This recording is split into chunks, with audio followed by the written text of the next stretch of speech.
আমরা সবাই মিলে একবার শুভেচ্ছা জানিয়ে করতালি দিয়ে তাকে অনুরোধ করি তিনি তার মূল্যবান বক্তব্য রাখবেন। মাননীয় মুখ্যমন্ত্রী প্রফেসর ডক্টর মানিক সাহা মহাশয়।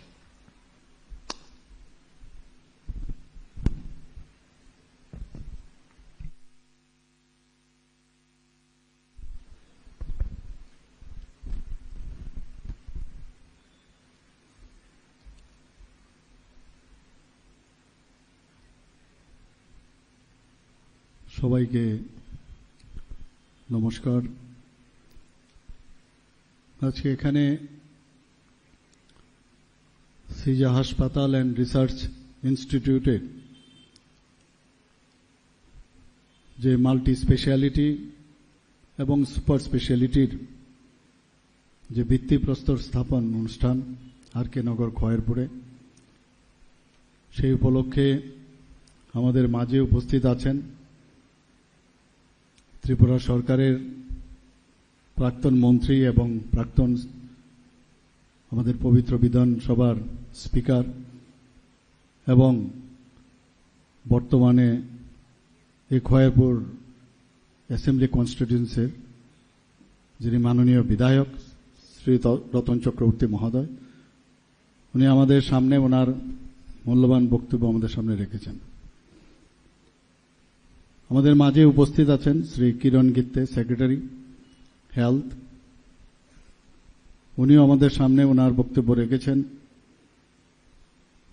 তাছাড়া এখানে উপস্থিত আছেন যিনি একটু আগে ওনার বক্তব্য আমাদের সামনে তুলে ধরেছেন, doctor Palin Kundongbam, chairman and managing director Shija hospital and research institute private limited, Imphal, Manipur. এখানে ডাইরেক্টর সাহেব আছেন সিজা হসপিটালে, doctor Jogendra Sorokhaibam, doctor Gulliver Postangbam, consultant nephrologist, Shija hospital. উপস্থিত আমার সামনে আমাদের দুই মেডিকেল কলেজের আধিকারিক থেকে শুরু করে, প্রিন্সিপাল থেকে শুরু করে, ফ্যাকাল্টি মেম্বার্স এবং আমাদের যে হেলথ ডিপার্টমেন্টের সমস্ত যারা সিনিয়র ডক্টরসরা এখানে উপস্থিত এবং বিশিষ্ট ব্যক্তিরা এখানে উপস্থিত আছেন, স্টুডেন্টসদেরও দেখতে পাচ্ছি এবং এই এলাকার যারা বিশিষ্ট ব্যক্তিরা উপস্থিত এবং সিজা হসপিটালের যারা বিভিন্ন স্তরের যারা ডাক্তারবাবুরা আছেন বা অন্যান্য যারা স্টাফ আছেন, অফিসিয়ালরা আছেন এবং মিডিয়া বন্ধুরা, সবাইকে আমি হার্দিক অভিনন্দন ও শুভেচ্ছা জানাচ্ছি। কিছুদিন আগে আমি আহমেদাবাদে গিয়েছিলাম। আহমেদাবাদে সেখানে ন্যাশনাল ফরেন্সিক ইউনিভার্সিটি, সেই ইউনিভার্সিটির একটা প্রোগ্রাম ছিল ইন্টারন্যাশনাল যে ওডোন্টোলজির উপরে, ফরেন্সিক ওডোন্টোলজি। তো আমাকে কি নোট স্পিকার ওনারা করেছিলেন।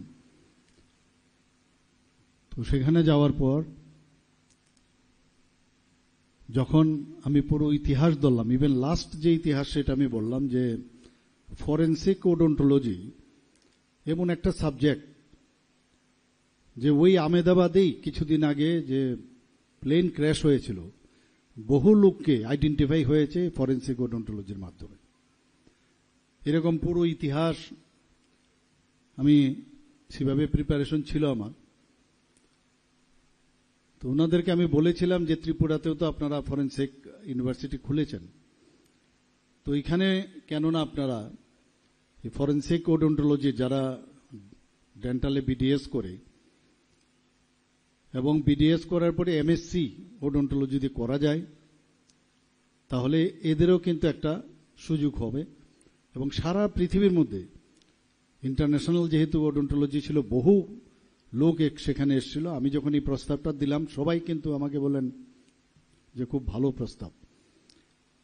আমার যে মেইন উদ্দেশ্য সেটা ছিল যে কিভাবে আমাদের যারা এক্সপার্ট আছে ওই ফিল্ডে এবং এই সাবজেক্টের কিন্তু পৃথিবীর মধ্যে কোথাও এই ধরনের মানে ওডোন্টোলজির উপরে এত কাজ হয় না। তো যেহেতু এরকম একটা ফরেনসিক ইউনিভার্সিটি আমাদের রয়েছে, তো ওনাদেরকে বললাম, তো তারা আমার কথা সাড়া দিয়ে এখানে এসেছিলেন। একদিকে এমপ্লয়মেন্ট হবে, আবার একদিকে নতুন সাবজেক্টের উপরে প্রচুর যে স্পেশালাইজেশন তারাও কিন্তু বাড়বে, সেটা রাজ্যেই হোক, দেশেই হোক, সারা পৃথিবীতেই হোক। সেই কারণে বললাম, যখন আমি আমাদের গুজরাটের মাননীয় মুখ্যমন্ত্রীর আমি অ্যাপয়েন্টমেন্ট নিলাম, ওনার সাথে আমি দেখা করতে গেলাম, যখন যাচ্ছি রাস্তা দিয়ে, এত সুন্দর সব রাস্তা, এত সুন্দর জায়গা, তো মনে মনে একটা ঈর্ষা হয় বলতে গেলে, যে আমাদের এখানে এত ছোট জায়গা, অথচ আমরার ইচ্ছে আছে অনেক কিছু করার, জায়গার অভাব, রিসোর্সও কম। তখন আমি উনাকে, যখন আমার কথা শুরু হলো ওনার সাথে, আমি বললাম যে আপনারা তো বিগ ব্রাদার। আজকে মাননীয় প্রধানমন্ত্রীজি 13 বছর যেভাবে গুজরাটকে একটা মডেল স্টেট বানিয়েছে, আপনারা একটা গিফট পেয়েছেন। এত সুন্দর রাস্তাঘাট, কৃষিক্ষেত্রে বলুন, সব দিকে ইনফ্রাস্ট্রাকচার, সব দিকে আপনারা অনেক আগে। তো আমরা বলি, যেহেতু সবকা সাথ সবকা বিকাশ, বিশ্বাস আর তার প্রয়াস, তো আমাদের মতো ছোট ছোট রাজ্যগুলো, যেখানে গত বছরের আগের বছর যেখানে 27,000 কোটি টাকার বাজেট, আর এবার আমরা 32,000 কোটি টাকার বাজেট রেখেছি। তো আপনারাও এরকম যারা ইউপি বা মধ্যপ্রদেশ, এই ধরনের বড় বড় আমাদের এই ওখানে আমাদের যে বিশ্বাস আমরা আছি, সেই বিশ্বাসেরই সেখানে সরকার, তো এখানে আপনারা প্রজেক্ট লাগান, আপনাদের নামেই লাগান এখানে, তাহলেও তো আপনার একটা ডিস্ট্রিক্টের সমান, তার থেকেও কম। তো যদি এখানে লাগান, আমাদের এখানে যারা ত্রিপুরা রাজ্যের যারা জাতি জনজাতি যারা আছেন, তাদের কিন্তু একটা এখানে কর্মসংস্থানের সুযোগ ঘটবে, আর পাশাপাশি আপনাদেরও নাম হবে, আপনাদের নামেই লাগান। উনি এই কথা শুনে বললেন যে আরে आपका तो बहुत अच्छा सोच है, अब तो ऊपर में बात करना पड़ेगा ये सोच। তো কথাটা হচ্ছে যে নিশ্চয়ই আমি এই বিষয়ে আমি কথা বলবো। তো একটা নর্থ ইস্টার্ন জোনের মধ্যে আরেকটা ছোট রাজ্য হচ্ছে মণিপুর। সেখান থেকে মণিপুর থেকে একটা দুটো মানে ক্লিনিক ফার্মেসির সাথে যুক্ত, সেই ক্লিনিক থেকে আজকে ইচ্ছা থাকলে কোন জায়গায় যাওয়া যায়, এটার দৃষ্টান্ত কিছু সিজা হসপিটাল সেটা রেখেছে। ভাবুন, আমরাও তো প্র্যাকটিস করতাম, একটা ছোট একটা মানে ক্লিনিক খুলে আমরা করেছি, কিন্তু সবসময় একটা চিন্তা থাকে সাধারণভাবে সবার, আরে যা আছে এতটুকু যথেষ্ট, এর বেশি আর বাড়ানোর দরকার নেই, আমার ছেলে মেয়ে বাস এই। কিন্তু সেই জায়গায় দাঁড়িয়ে আজকে সিজা হসপিটাল কোথায় গেল, গিনিস বুকে নাম লেগেল। তো ইচ্ছা থাকলে, সদ ইচ্ছা থাকলে একটা মেডিকেল কলেজ করেছে, সুপার স্পেশালিটি সেখানে কাজ হচ্ছে, বিভিন্ন সুপার স্পেশালিটির কাজ হচ্ছে। পুরো ফ্যামিলি, আমি যা খবর পেলাম কালকে যখন কথা হচ্ছিল, অলমোস্ট মানে এই সিজার এদিক সেদিক যদি আমরা দেখি, বহু ওনাদের ফ্যামিলি মেম্বারসই এই সিজা হসপিটালের সাথে যুক্ত, এই রিসার্চ ইনস্টিটিউটের সাথে যুক্ত। তো এটা কত বড় একটা স্ট্রং ফোর্স। আমরা তো জন্মগ্রহণ করি, জন্মের পরে মৃত্যু হবেই, সবচেয়ে বড় সত্য। কিন্তু এই জন্ম এবং মৃত্যু দুটোই, জন্মে জিরো বলবো আমি, জিরো থেকে মৃত্যু পর্যন্ত, এই যে একটা সাপোর্ট সিস্টেম, তাকে নিয়ে যাওয়া এই ব্যক্তিকে, মানুষকে, তার জন্য স্বাস্থ্য ব্যবস্থা কিন্তু একটা বিরাট সাপোর্ট সিস্টেম। তো এই সাপোর্ট সিস্টেম, এই যে জন্ম এবং মৃত্যু, তার মধ্যে রোগ শোক নানা রকম ইত্যাদি থাকবে, অ্যাক্সিডেন্টও হয় বিভিন্নভাবে। এই যে সাপোর্ট সিস্টেম, জন্য স্বাস্থ্যের দপ্তর বা স্বাস্থ্যের সাথে যারা যুক্ত তাদের কিন্তু বিরাট দায়িত্ব। আজকেও আমি মুখ্যমন্ত্রীর সময় ইস্যুতে একটা পেশেন্ট একজন এসেছিল, সেই বলছে তার গলার আওয়াজ সমস্যা এবং তার সার্জারি লাগবে। তো আমার ডাক্তারবাবুরাও সেখানে ছিলেন, কথা বললাম। নতুন নতুন বিষয় আমি যদি মনে করি আমি সাংঘাতিক সুপার স্পেশালিস্ট, তারপরও জানার শেষ নেই, আর কত রকমের রোগ হিসাব নেই। কি বলছে যে যে থাইরোপ্লাস্টি বা এরকম বলছিল, থাইরোপ্লাস্টি লাগবে এরকম, ভোকাল। আমি বললাম ভোকাল কোডের সাথে থাইরয়েডের কি সম্পর্ক? না, ওই যে থাইরয়েডের সাইড দিয়ে তার এন্ট্রি পয়েন্ট, এর জন্য থাইরোপ্লাস্টি লাগবে। তো আমাদের তো এটা আমি জানা ছিল না। এখন থাইরোপ্লাস্টি যদি করতেই হয়, সেখানে গিয়ে ভোকাল কোডের যদি প্রপারলি যদি সেখানে যে অপারেশনটা, তার জন্য তার যে এক্সপার্টাইজ, কটা কেস আসে, খুব বেশি একটা কেস আসে না। ডেইলি যখন করবে তবেই তো তার এক্সপার্টাইজটা আরো বেশি স্ট্রং হবে সেখানে। এবং এই দিক ওই দিক বিভিন্ন জায়গায় সে বাইরে টাইরেও গেছে। তা আমি বললাম এটা করবেটাকে, এটা তো ইএনটি সার্জনই করবে। তো ইএনটি সার্জন আমরা নাক কান গলা এতটুকুই জানি। তো এখন এখানে আরেকটা নতুন চলে আসছে যে এই প্লাস্টিক করতে হবে, তো তার এক্সপার্টাইজ, এই যে আশ্বাস বিশ্বাসের যে বিষয় আমি সবসময় বলি, সেটা কিন্তু এই হসপিটালে যারা থাকবেন ডাক্তারদের উপর মানে সবসময় তাদের এক্সপার্টাইজকে আপডেট করা সেটা প্রয়োজন। এত সব সুপার স্পেশালিটি আমরা করছি, আমাদের এখানে 9টা সুপার স্পেশালিটি আমরা স্টার্ট করেছি। আপনারা দেখেছেন প্রায় 250 কোটি টাকা খরচ করে আমরা একটা নতুন একটা হসপিটাল বলা যায় জীবিতে করেছি। কিন্তু তারপরেও যখন মানুষ আসে যে এই সার্জারির জন্য সুপার স্পেশালিস্টই বলেছেন এখানে তো এটা সম্ভব হবে না, বাইরে যেতে হবে। আমি বললাম তাহলে সুপার স্পেশালিস্ট থেকে আমার লাভটা কি? ফোন করুন ওনাকে, জিজ্ঞেস করলাম, জিজ্ঞেস করে বলি যে তাহলে সুপার স্পেশালিটির উপর আর কি আছে, আর কোনো আমি তো জানি না আর কি লাগবে।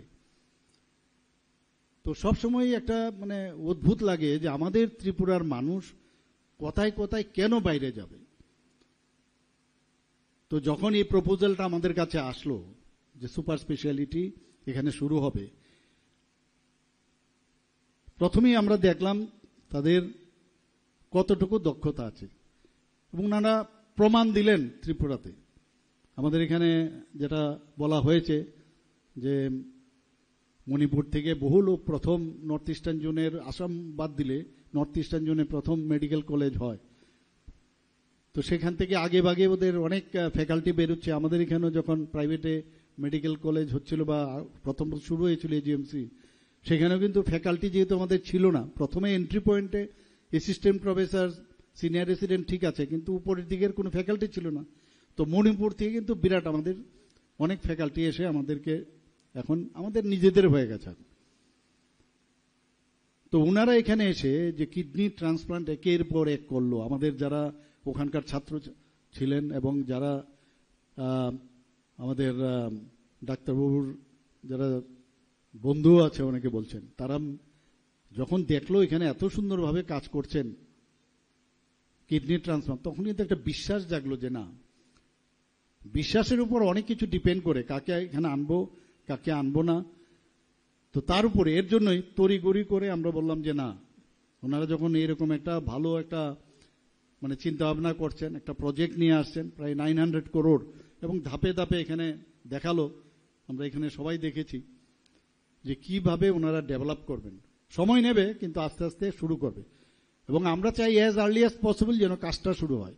কথা দিয়েছেন খুব তাড়াতাড়ি শীঘ্র, এখন টিউবুলার স্ট্রাকচারের মধ্যে খুব তাড়াতাড়ি ইনফ্রাস্ট্রাকচার তৈরি করা যায়, ওনারা বললেন সেটাই করবে। তখন আমি বললাম এখানে যখন জায়গার বিষয় দাঁড়ালো, এই জায়গাটা ছিল আমাদের এআরডিডি ডিপার্টমেন্টের অধীনে। এই নিয়ে আমি কথা বললাম। তো আমাদের এখানে কি অনেক সময় ফাইল আসে, এডুকেশন ডিপার্টমেন্ট হঠাৎ করে বলছে যে এখানে এটা হেলথকে দিতে হবে, আমরা সই করি। এরকম বিভিন্ন দপ্তর, বিভিন্ন সবই তো ত্রিপুরা সরকারের। তো সেই জায়গায় তো অনেকে কিন্তু পরন্তু ছিল, আমি ওনাদেরকে বুঝালাম, আরে এরকম হয় না, এটা দিতে হয় ডেভেলপমেন্টের জন্য। ক্যাবিনেটে পাশ করলাম এবং এখানে প্রায় 28 একরের মতো জায়গা আমরা দিয়েছি। এবং আমরা জানি যে এনএমসির যে গাইডলাইন, আগে এমসি এর গাইডলাইন, সেই অনুযায়ী ইট ইজ সাফিসিয়েন্ট। এবং এটা যে ওনারা প্রজেক্ট নিয়েছেন, এখানে মেডিকেল কলেজও হবে। আমি আশা করি যে আমাদের মাননীয় শ্রী রতন চক্রবর্তী মহোদয় যে কথাটা বলেছেন, যে এই এলাকার যারা জনপ্রতিনিধিরা আছেন, কারণ সবার সাথেই কথা বলে আমরা যদি একটা এই ধরনের একটা সুন্দর একটা প্রজেক্ট এই এলাকাতে হচ্ছে, তাহলে একে অপরের কনফিডেন্স থাকে, এতে করে একটা হেলদি অ্যাটমসফিয়ার হয়। যতগুলো বাইরের থেকে, গীতেজি বলেছেন যে যতগুলো বাইরের থেকে, গভর্নমেন্ট বাদ দিলে যতগুলো প্রজেক্ট হয়েছে, এটা কিন্তু সবচেয়ে বেশি ওনারা কিন্তু এখানে প্রায় 900 করোড়ের কথা বলছেন, সেটা লাগাচ্ছেন। তো তাদেরও বাইরের থেকে যখনই আসবে, তাদেরকেও কিন্তু আমাদের সব যাতে is of business, is of doing business, এইগুলো যাতে প্রপার হয়, ইজ অফ এভরিথিং, সেই দিকে আমাদেরও নজর রাখতে হবে। কাজে আমি বলবো যে এই বিষয়টা নিশ্চয়ই আমাদের নজরে থাকবে, কোথাও যাতে কোনো রকম সমস্যা না হয়, সবাই সবার জন্য। এবং এই জায়গায় যখন এতগুলো মানে ম্যান পাওয়ারের কথা বলেছে, বহু ধরনের যারা স্কিল যারা আছেন তারাও থাকবেন, ডাক্তারসরা থাকবেন, সুপার স্পেশালিস্ট থাকবেন, স্পেশালিস্ট থাকবেন, প্যারামেডিক্স থাকবে, অন্যান্য, তখন এই এলাকারও কিন্তু বহু লোকের সুবিধা হবে।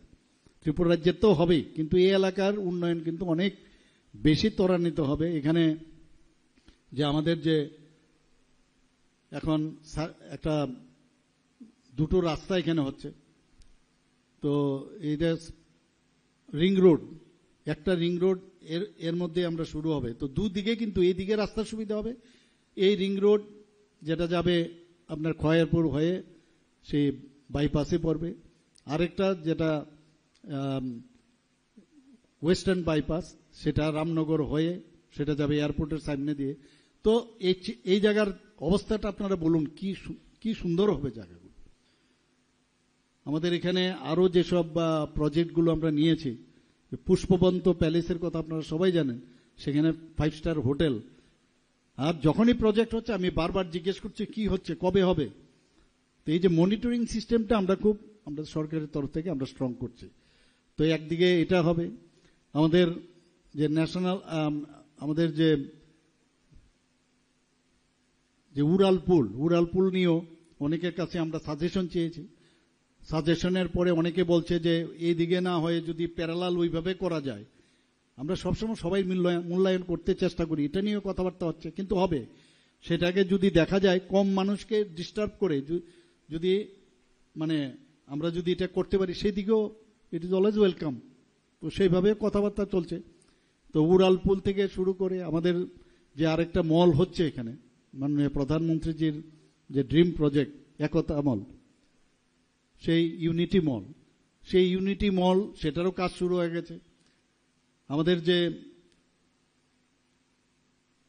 যে এখানে আপনার প্রায় G+14 যে বিল্ডিং হচ্ছে পেন্ডুলাম সিস্টেমে গুর্খাবস্তিতে, এটা যখন হবে, আমাদের যে multi level car parking plus hotel যেটা মোটর স্ট্যান্ড হচ্ছে, সবকটা যখন বেড়ে আসবে, তখন আগরতলা শহরের কিরকম লাগবে আপনারা বলুন। একটু আগে কিরণজি বললেন যে আমরা ক্যান্সার হসপিটালের জায়গাও আমরা দিয়েছি এখানে, শিলচরের একটা পার্টি, খুব নাম দাম আছে ওনার। তো সেইগুলো আমরা চিন্তা করে ওনাকে দিয়েছি, খবর নিচ্ছি কবে স্টার্ট করবে।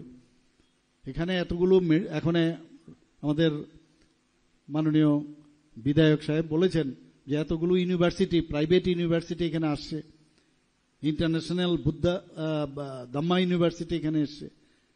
তো প্রচুর ইউনিভার্সিটি এখানে আসছে, মানুষ এখানে আসতে চায়। আপনারা এর মধ্যে দেখেছেন আমরা যে কাজের কারণে মানুষ কিন্তু সব খবর রাখে।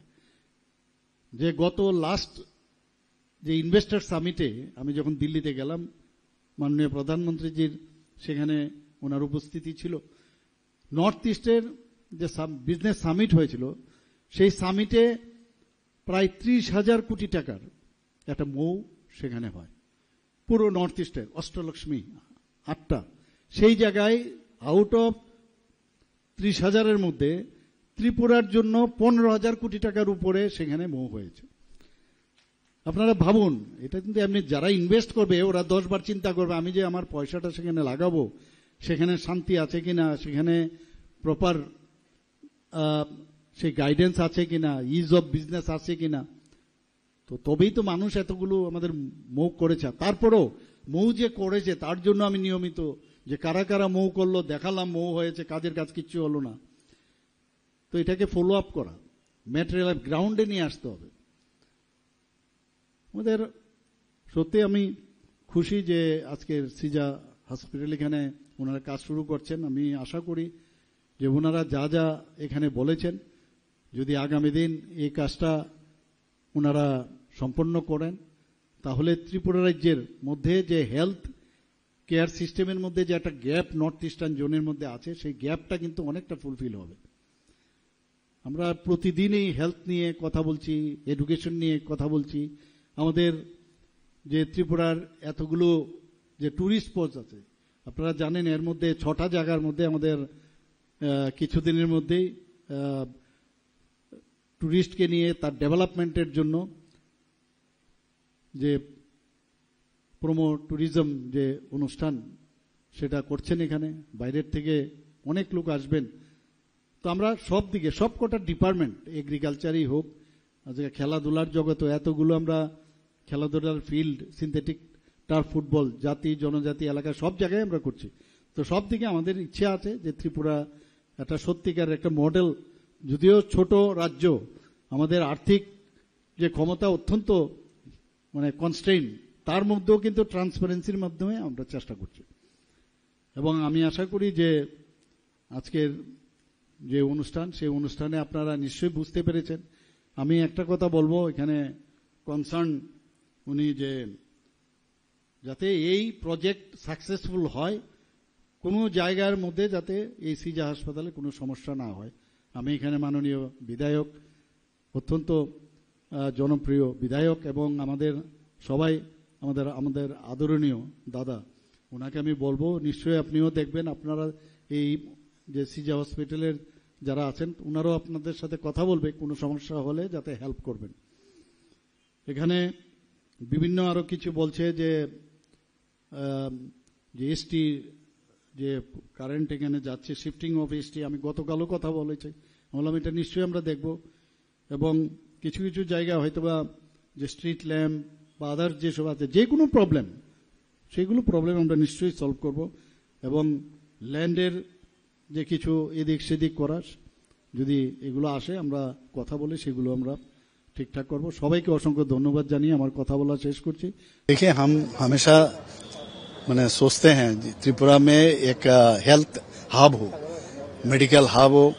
सिर्फ